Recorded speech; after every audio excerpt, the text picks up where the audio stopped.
FM4. Frisch.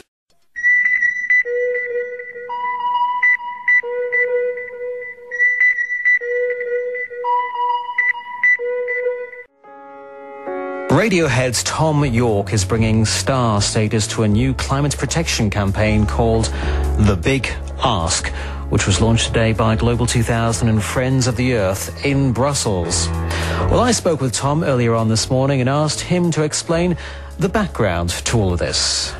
We're launching a campaign to try and get 17 countries within the EU to commit to binding targets to reduce their carbon emissions year on year, with strict penalties if they don't. And we're trying to encourage people to sort of basically get involved in writing to their MPs and the traditional use of democracy and getting them to encourage their governments to take this on. And it sort of stems from a campaign that started in the UK, which has been working quite well, and we're about to pass a bill in the next few months, which commits us to some pretty serious targets with a very powerful committee of non-business stooges who are going to look after it. So what we're hoping is that that's an inspiration for people within Europe who are concerned about climate change to follow suit. You know, unless we have legal structures in place, it's all going to be basically picking and choosing, and any sort of firm commitments are going to unravel. And I think it needs to come from the ground up, really. Most by now agree with this issue, but it still doesn't appear very high on anyone's political agenda. Airport runways are still being expanded. Governments seem to look the other way at polluters. I'm just wondering, why is this issue still being ignored? Well, I think what's interesting is that when you start to have the mayor of California and the mayor of London and Paris and Barcelona and all these places committing firmly to action to the extent that they can do, and you have people on the ground demanding action, and you have the media talking about it, the last people left are government. And I think personally that the reason for that is that government is lobbied heavily by the polluting industries and so on, who obviously is in their interest for things to stay as they are, but that's a denial of the situation. So what we have at the moment is a lot of empty talk and not much real sort of action, you know. You are today lobbying in Brussels, helping to launch this campaign. Clearly, these kinds of issues to do with climate are something that are hugely important for you personally, aren't they? Yeah, they still, like many of my friends and anybody I know who have kids, it's a difficult thing to, you wake up in the middle of the night thinking about it, you look into the eyes of your children and you hope that they grow up in a future that doesn't have riots for fuel and environmental constant floods and infrastructure collapse. You hope that as an adult, the last opportunity, this little window opportunity that you can say in your heart of hearts, you've tried to use that constructively and make this happen so that your kids have got a future. Politicians and governments greenwashing themselves, talking the talk, but doing very little as far as climate's concerned. Well, obviously, it's a big issue. I mean, as far as I'm aware, in the UK, the politicians in the UK are getting very adept at saying they're doing something when they're doing nothing. But I think the truth of the matter is a law is still a law. If you pass a law in a country, then people are committed to it. And apparently we have functioning democracies in Europe, so therefore if a law is passed, demanded by the people, then governments must follow that law. And it would also very much counterbalance the level of lobbying that's going on, generally speaking, at the moment within the EU against watering down targets and so on. So the thing I must mention is that, you know, if people want to know what they can do personally, they're supposed to go on to thebigask.eu, and that's got all the info. And it's very much like, you know, the idea is a grassroots thing from the ground up, you know, not like big publicity stunts apart from this launch and things. The idea is tapping into people's concerns. I know for a fact that in Britain it's become a complete national obsession. I assume that's the case within Europe to varying degrees, and I think that people, rather than having a dull sense of panic that there's nothing that can be done, I think the positive thing I hope about the campaign in Europe is saying to people, look, if we put structures in place now, if we embrace this now, then it's like setting up a structure that we can build on. You know, if we don't set up structure we can build on, forget it. It's never going to happen.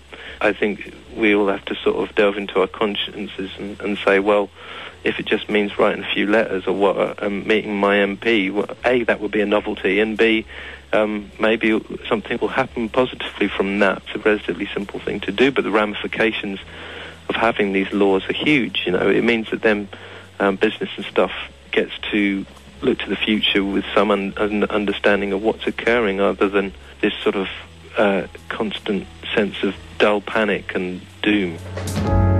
Thom Yorke. And we'll hear more about this particular campaign that's being launched today in Brussels. It's called The Big Ask. We'll hear from Martin Rocholl, who's the president of Friends of the Earth.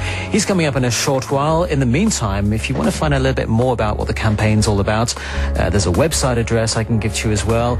It's www.thebigask.eu. Just a few moments ago, we heard from Radiohead's Thom Yorke about his role in the Big Ask climate protection campaign. The Big Ask is a cooperation between Global 2000 and Friends of the Earth. So I asked the president of Friends of the Earth, Martin Rocholl, what he sees as the main aims of this campaign. I think science is very clear now in climate change. It's happening, it's coming fast, and the effects are worse than we ever thought they could be. So we're asking one simple big question to our government in the Big Ask, and that is, are you actually doing it or not? What specifically do you actually want from politicians as of today? Well, we're going to ask in 17 countries where we're launching the campaign today for national binding laws that oblige the countries to yearly emission cuts. And why are we doing this? Because we can see that a lot of politicians talk about climate change, but at the end, not a lot of it is done. So we really want now to have clear commitments that we can really check every year. And we want the EU to put up a penalty system so we can really push the countries that are not delivering. Are you going to lobby parliamentarians at the EU parliaments there in Brussels, or individual governments? Well, we are going to now lobby governments and parliamentarians on the national level to put in a law that really obliges the cuts in CO2 emissions. But of course, we will also be active on the European level. We need a penalty system on the European level, and we need a lot of legislation on the European level, specifically on energy efficiency.